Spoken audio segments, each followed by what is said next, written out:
আজকে একটা চালানি বিদ্যা, যে কোনো লোকেকে আমার জন্য এই চালানি বিদ্যাটা করতে পারেন। এটা আদিবাসী বিদ্যা।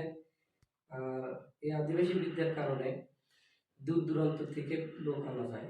সেটা হচ্ছে লিখে আপনার একটা তিলা তেলে ছাটি জ্বালাবেন, আর 5টা লেবু নিচে ভোগ দিবেন। 5টা লেবুতে নাম ঠিকানা গর্ত সহ লিখতে হবে। আর একটা ভালো দেখে কাঁসার নেবেন, আর কি কাঁসা আমরা বলি, বা হাড়ির যে ইটা আছে ডাক্তাররা, সে ডাক্তাররা নেবেন। ডাক্তার পর 5টা লেবু, 5টা লেবুতে আপনার কাজ করতে হবে। যদি কালে কোনো লোক চলে যায় বা হারায় যায়, তাকে আনার জন্য এই ক্রিয়াটা করলে ইনশাল্লাহ সে যত দূরে থাক 1 সপ্তাহের মধ্যে মনে করেন যে আপনার না আসলেও যোগাযোগ করবে। আসসালামু আলাইকুম। যদি কারো ইচ্ছা থাকে আমার দেশে বা দেশের বাহিরে যারা আছেন কাজ করানোর, যোগাযোগ করবেন।